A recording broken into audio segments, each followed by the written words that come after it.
Uma obra inacabada próxima ao metrô de Samambaia tem incomodado os moradores da região. É que um balão que foi construído no local não tem sinalização e não leva a lugar nenhum. Confira agora na reportagem. Quem passa por aqui se perde, não sabe se está na contramão, se está na pista certa ou até mesmo onde deve se fazer o retorno. A construção desta pista e desse balão tem deixado os moradores da quadra 102 de Samambaia Sul confusos. Tá um pouco complicado. Não tem sinalização. Eu mesmo fiquei perdida ainda agora, porque para onde você vai? Eu quero ir no metrô, mas onde entra? Não tem uma placa avisando, não tem... Entendeu? Tá meio perdida ainda. Não sabe se entra, se sai. Aí eu fiquei rodando para saber onde é que eu ia achar a saída para me sair. E não vejo ninguém avisar nada, sinalização da administração de Samambaia não indica nada. O órgão competente, eles não sinalizou, não explica nada. É uma obra que já tem 2 meses que dizem que está acabada, mas não tem para onde a gente sair. A gente faz a rotatória e fica perdido. Vocês viram que vocês me pegou eu rodando, não sabia para onde eu ia, se eu ia para lá ou para cá.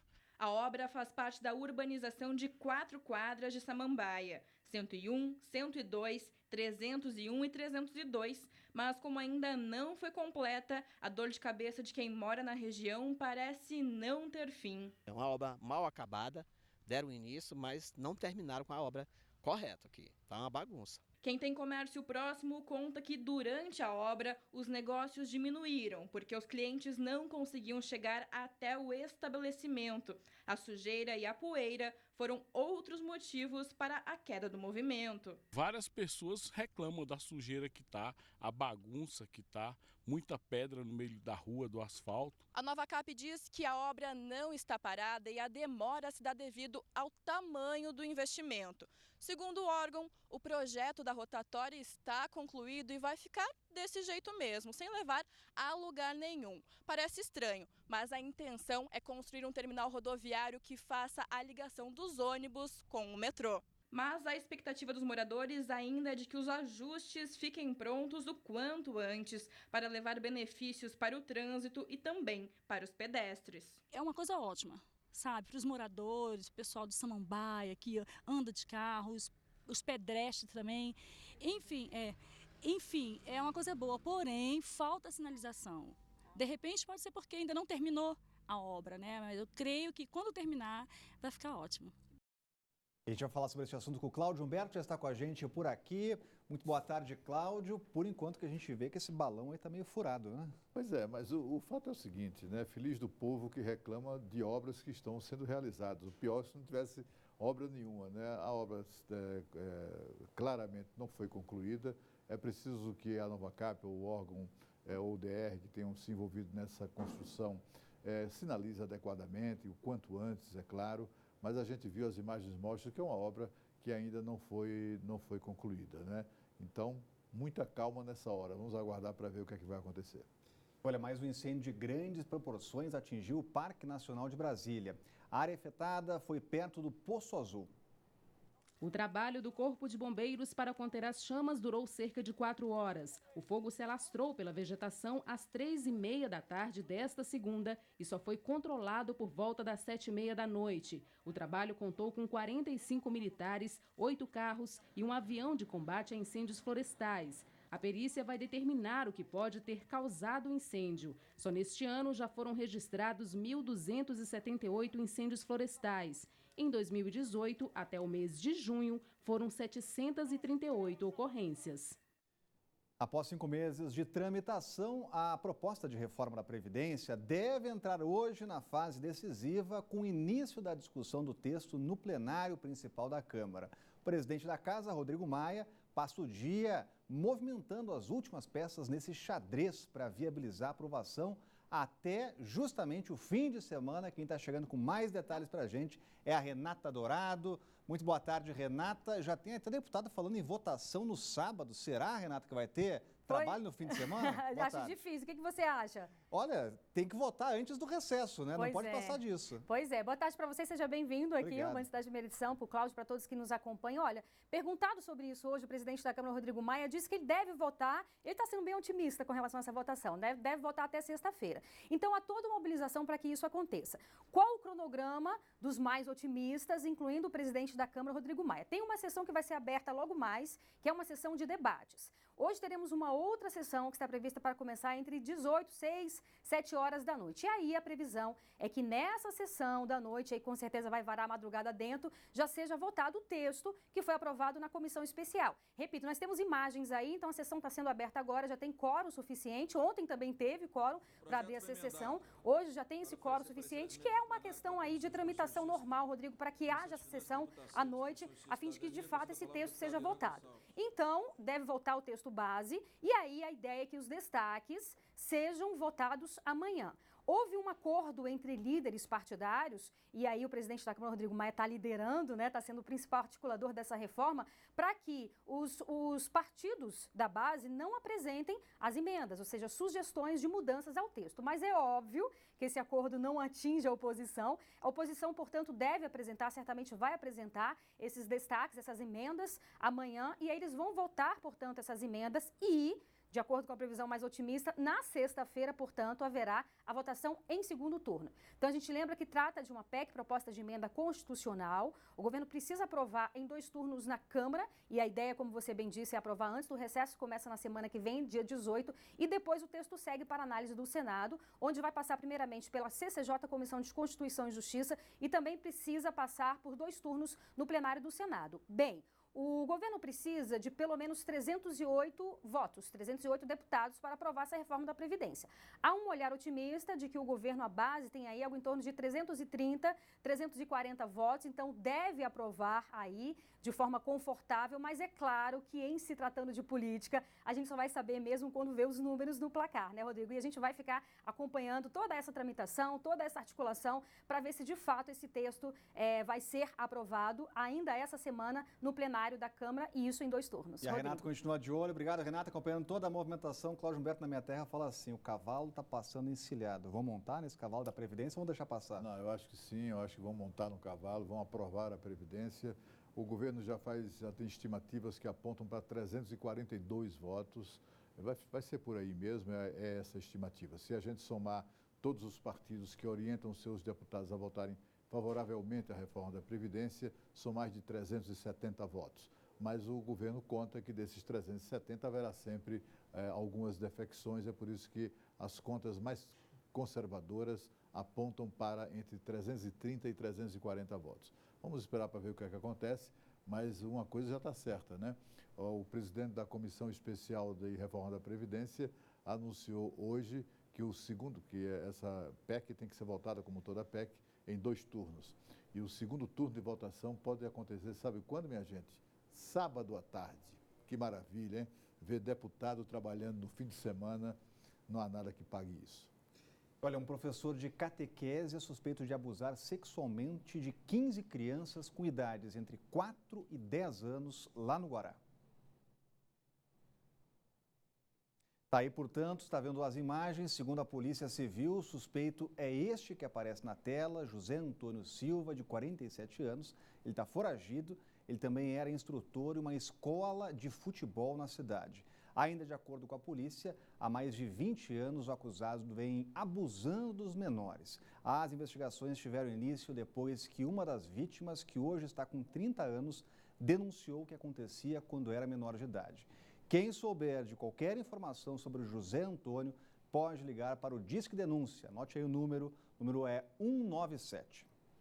E a seguir, dengue avança e chega a 34 mil notificações só neste ano, com 33 mortes. O Banho de Cidade volta daqui a pouco.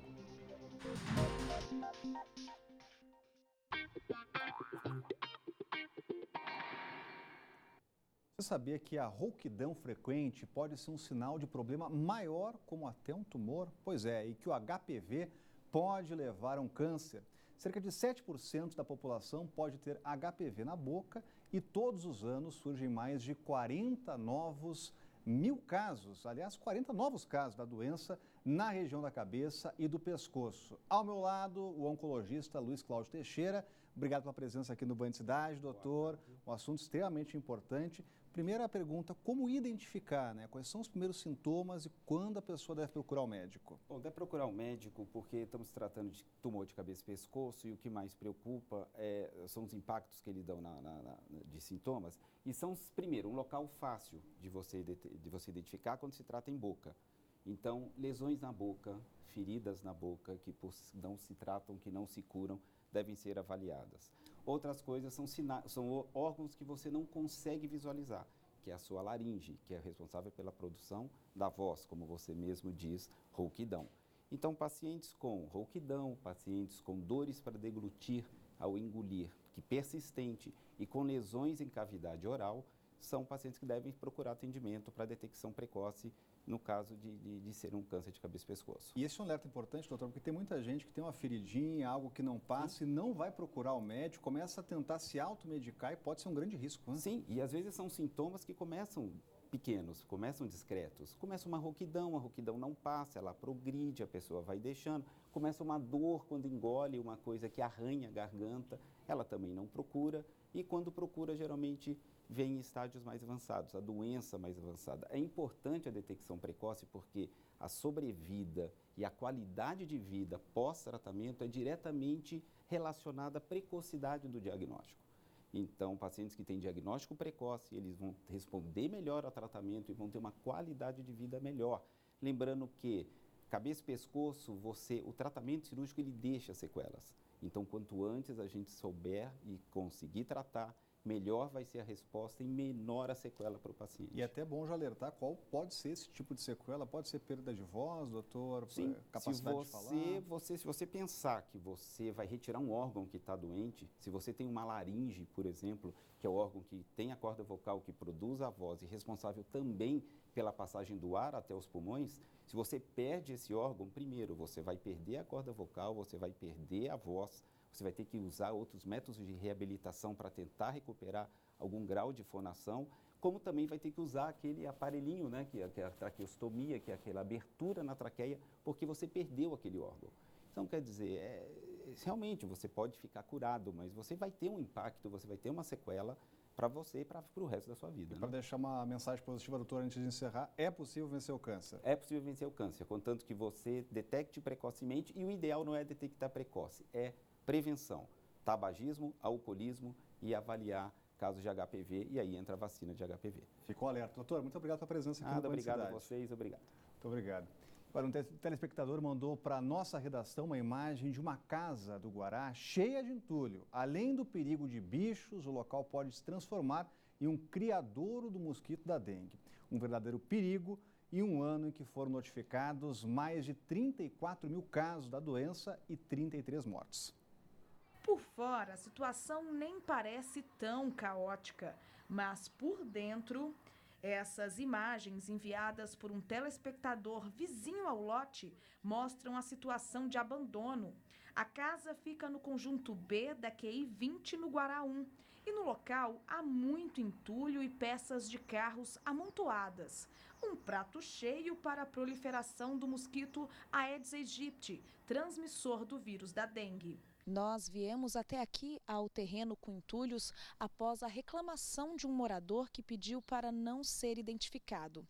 É claro que os nossos telespectadores podem continuar nos procurando, mas as denúncias sobre a dengue também precisam ser feitas à Defesa Civil, pelo número 199. O procedimento é ir ao local, fazer uma primeira avaliação, persuadir, convencer o proprietário de que é necessário fazer uma limpeza, depois dar um tempo razoável para que ele faça. Se ele de pronto disser que não tem condições de fazer ou pedir apoio ao Estado que faça por ele, nós iremos articular com vários órgãos, utilizando caminhões, equipamento pesado, conforme o caso, para promover a limpeza. Perto do lote existem casas, prédios e até uma escola.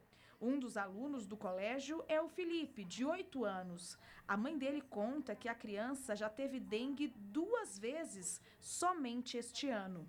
Me disseram no hospital que não iam nem fazer o exame porque não era dengue. Não tinha como, nesse prazo de 15, 20 dias, ele repetir e ser picado novamente. Fiquei desesperada, falei assim, pronto. Eu ficava, sinceramente, eu ficava o tempo todo olhando se tinha sangramento, alguma coisa, eu não dormia, apavorada. Onde eu olhava, eu via mosquito.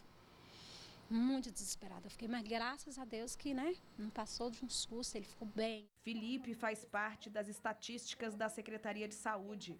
De acordo com o último boletim epidemiológico da dengue, foram registrados 34.009 casos prováveis da doença na capital. O número representa um aumento de 9% em uma semana. As ocorrências de morte por dengue também cresceram. Já são 33 óbitos. Planaltina, Sobradinho e Fercal continuam sendo as regiões com o maior número de casos da doença. É muito importante que ocorra essa denúncia, porque ninguém conhece melhor o espaço onde vive do que aquela própria comunidade ali. Ou seja, as pessoas sabem o que acontece, o que entra, o que sai, ou seja, o acúmulo de entulho, o acúmulo de lixo é de fato algo que pode provocar tudo isso. Ninguém melhor do que a comunidade que vive por ali para denunciar. E cada um tem que fazer a sua parte. Nós vamos acompanhar junto à Defesa Civil o desenrolar deste caso. Só reforçando, o número da Defesa Civil é 199, mas você pode continuar mandando sugestões para a gente. Elas podem virar reportagens como esta que você acabou de assistir. Então anote aí nosso número, que é o 99976-9204. Olha, a nova lei do cadastro positivo de bons pagadores entra em vigor hoje, mas de forma incompleta. O pleno funcionamento do sistema depende de uma regulamentação do Banco Central, que ainda aguarda a publicação de um decreto presidencial. A gente volta a falar ao vivo com a Renata Dourado, já está com a gente novamente. O que muda na prática, hein, Renata? Rodrigo, olha só, para que as pessoas possam compreender, existe aquele cadastro negativo, né? Que as pessoas que não pagam suas contas em dia, aí tem o nome no Serasa, no SPC. Então, para que a gente possa visualizar, é o oposto, ou seja, as pessoas que pagam em dia a conta de água, a conta de luz, conta de telefone, que pegam empréstimo, financiamento e também arcam com essas contas em dia, então o nome dela vai diretamente e automaticamente para esse cadastro positivo. É um cadastro que existe desde 2011, mas aí tem uma grande diferença. Anteriormente, eram os próprios bons pagadores que tinham que pedir para que o nome constasse nessa lista. Agora não mais. Automaticamente o nome já vai para essa lista. E aí, existe uma questão também, que foi um debate muito amplo lá no Congresso Nacional com relação ao sigilo dos dados dessas pessoas, né? Então, quem tiver ali algum receio de que esses dados possam ser vazados, e a ideia, obviamente, é garantir a credibilidade e o sigilo desses dados, pode pedir para que o nome seja tirado dessa lista, mas em teoria os nomes vão para lá.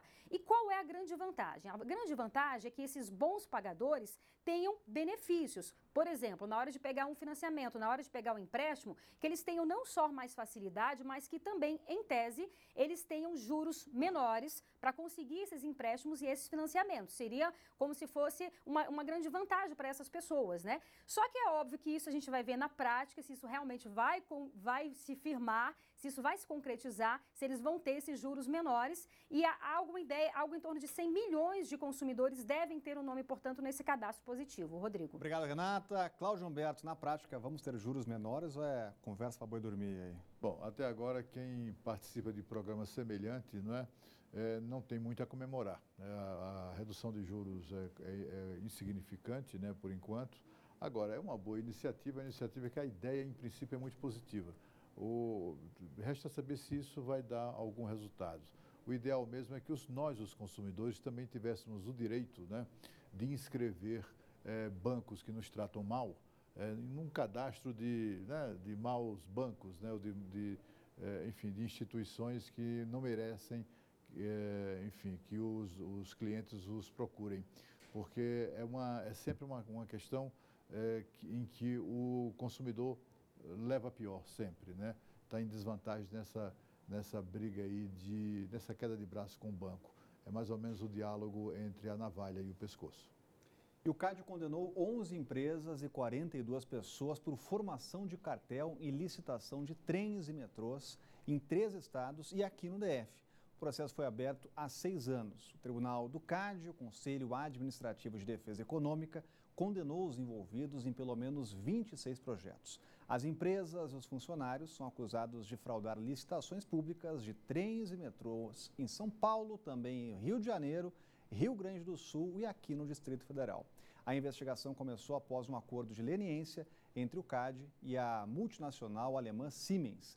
As empresas foram multadas em mais de 500 milhões de reais e as pessoas envolvidas em quase 20 milhões de reais. Olha, Renata Dourado tem um recadinho agora para você, então veja só. Se liga nessa dica, é sucesso que fala, né? Ou é futuro que fala? Já percebeu que as redes sociais têm uma linguagem própria? Pois é, o mundo muda e se a gente não evoluir junto, fica para trás. Por isso, o Uniceplac, que era Faceplac e evoluiu para Centro Universitário com nota máxima no MEC, está com inscrições abertas para 25 cursos, como Administração, Ciências Contábeis, Educação Física, Enfermagem, Estética e Cosmética e muitos outros. O Uniceplac tem uma das estruturas mais tops do Centro-Oeste, com 53 laboratórios, equipamentos de última geração e seus professores são altamente qualificados e em constante aprimoramento. Ingresse pelo vestibular agendado ou com sua nota do Enem. O importante é se atualizar como o Uniceplac, que tem mais de 32 anos de tradição e está em constante evolução. Inscreva-se uniceplac.edu.br ou ligue para 61 30 35 39 32. Então, hashtag fica a dica. Evolua com o Uniceplac e se conecte agora com o seu futuro. Está falando há pouco da investigação do CAD, importante em sistemas de licitações aí de trens, de metrôs. Aqui no Distrito Federal também, Cláudio Humberto. E quem é que paga essa conta aí? É o contribuinte sempre? Sempre, né? A gente está sempre pagando essa conta, né, Rodrigo? Esse acordo, esse julgamento aí do CAD, que é o Conselho Administrativo de Defesa Econômica do Ministério da Justiça, é fundamental, é importante, pega onde dói, que é no bolso desses caras. Mas eles precisam também responder a processos na justiça para que paguem também com cadeia. Porque o lugar de ladrão é na cadeia mesmo, né? O que a gente precisa prestar atenção é que na lista de empresas, são várias empresas que foram punidas pelo CAD, algumas delas manifestaram interesse na privatização do metrô de Brasília. É preciso ficar de olho nisso. Elas não estão impedidas de participar de nenhum processo licitatório, a não ser a Alstom. Essa vai ficar 5 anos sem poder prestar qualquer serviço a empresas públicas no Brasil, seja na venda de vagões e tal de metrô, seja na sua manutenção. Mas é curioso, né, Rodrigo, a gente observar como o cartel do metrô funcionava de maneira muito parecida com o cartel das empreiteiras na Lava Jato. Muito semelhante, né? Elas simplesmente se reuniam e decidiam, olha, desta vez você ganha, mas na próxima quem ganha é fulano, na seguinte sou eu quem ganho, e assim eles administravam a corrupção, é claro, mediante pagamento de muita propina a agentes públicos. Olha, a seguir, a polícia prende quadrilha de roubo de carros que mirava principalmente mulheres. E o Band Cidade está voltando em seguida. A Polícia Civil fechou o cerco contra uma quadrilha especializada em roubo de carros. O grupo mirava mulheres, carros com mulheres nas regiões de Águas Claras, Vicente Pires e Arniqueiras. Até o início da manhã, 6 pessoas foram presas. Um dos roubos foi registrado por câmeras de segurança. Na imagem gravada pelo sistema da casa em Vicente Pires, é possível ver o momento da abordagem. O carro da vítima para em frente ao portão da residência. Os ladrões chegam em outro veículo e estacionam próximo. Em seguida, o homem corre em direção às 2 vítimas.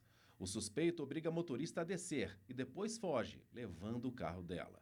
Durante as investigações, a polícia encontrou drogas e armas. Até o fim do dia, a polícia deve cumprir 9 mandados de prisão e 12 de busca e apreensão em Águas Claras, Riacho Fundo e Recanto das Emas.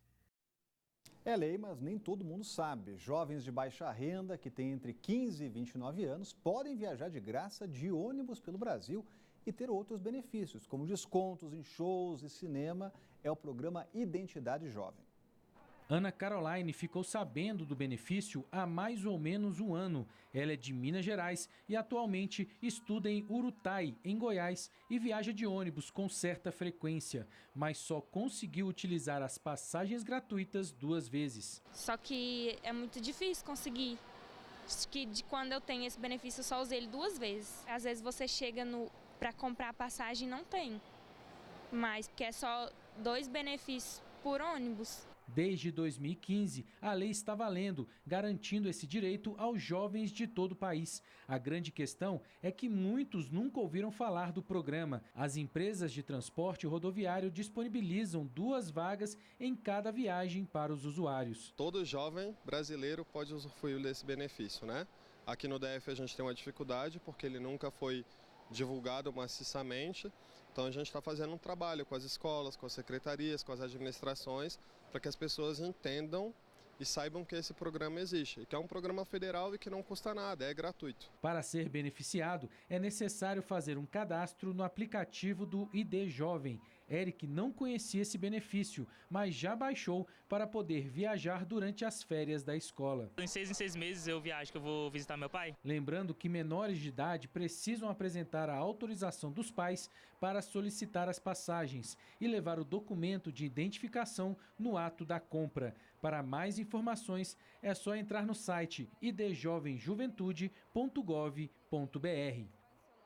E a gente vai ficando por aqui, vem chegando aí os donos da bola. O Band Cidade Primeira Edição volta amanhã ao 12:30, sob o comando do Sérgio Amaral. Eu volto a te encontrar no segunda edição, que começa às 6:50 da noite. Até lá, tchau!